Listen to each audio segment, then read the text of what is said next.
નંદુ સાથે એક દિવસ.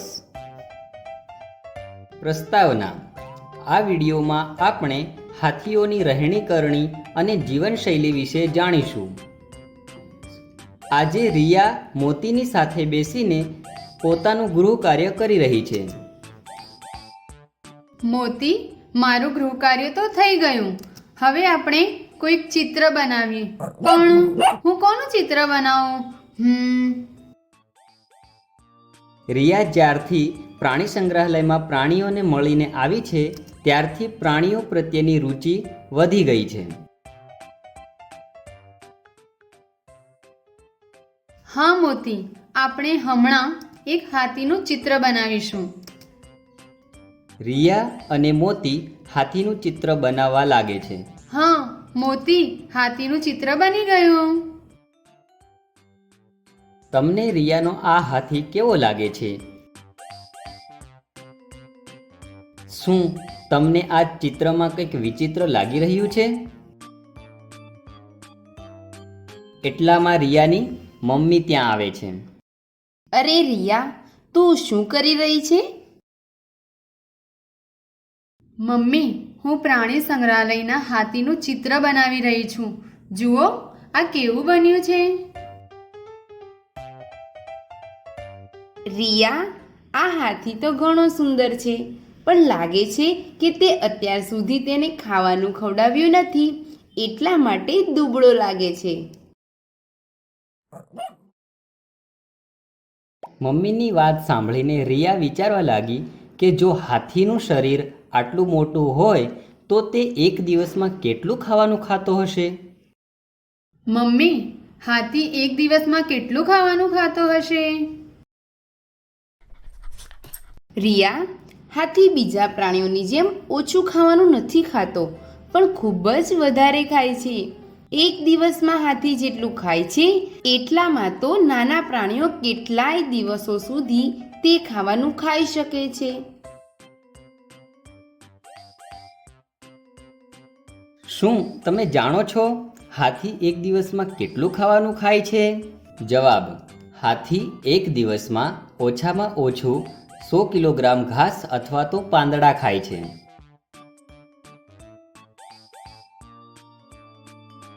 પણ મમ્મી, આટલું બધું ખાઈને હાથીને ખૂબ જ ઊંઘ આવતી હશે ને? તો તે આખો દિવસ આરામ જ કરતો હશે? તમને શું લાગે છે હાથી એક દિવસમાં કેટલા કલાક આરામ કરતો હશે? રિયા, હાથી એક દિવસમાં 2 કલાક અથવા તો 4 કલાક જ આરામ કરે છે.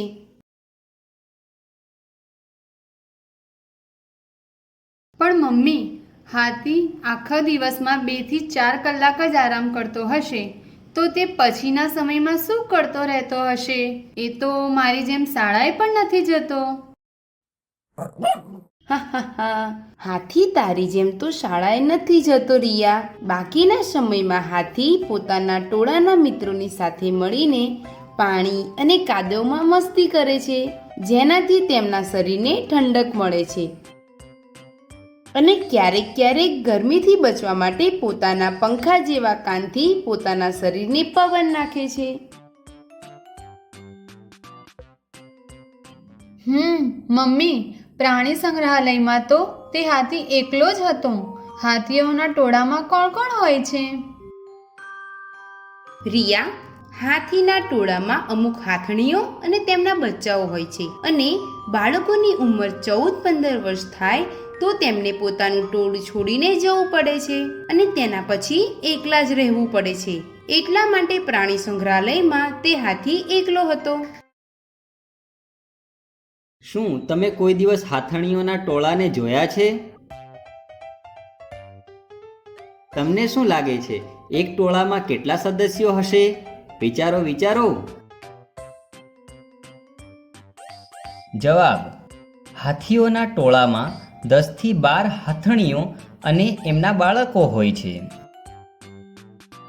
મમ્મી, શું ટોળાની હાથણીઓ એકબીજા સાથે કોઈ દિવસ ઝઘડતી નથી?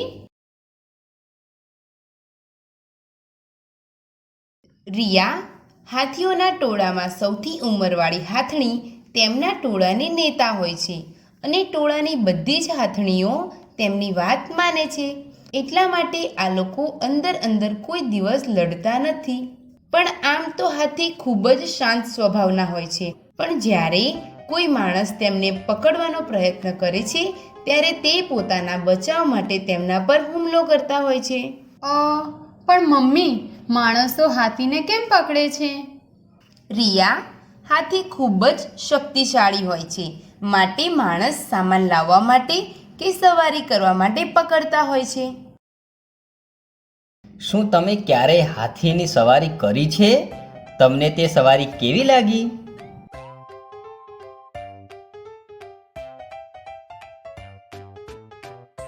તમને શું લાગે છે, તમારા વજનથી હાથીને કોઈ તકલીફ પડતી હશે? શું તમે ક્યારેય એક પ્રાણીને બીજા પ્રાણીની સવારી કરતા જોયો છે? તમને શું લાગે છે, આ બગલો ભેંસ પર કેમ બેઠો હશે?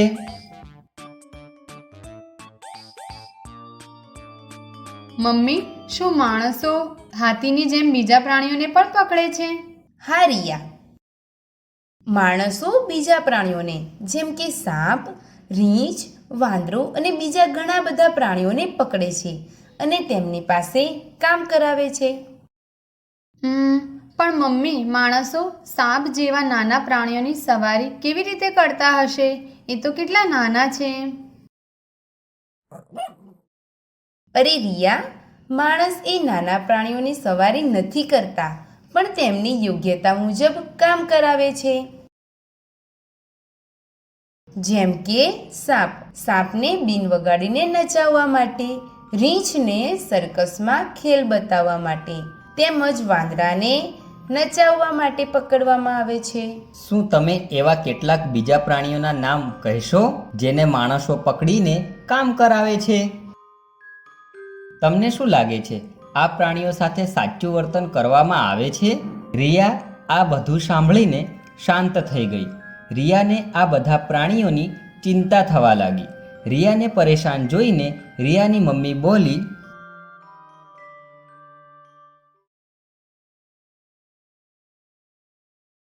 પણ રિયા, આ બધા માણસો પ્રાણીઓને પકડીને કામ નથી કરાવતા.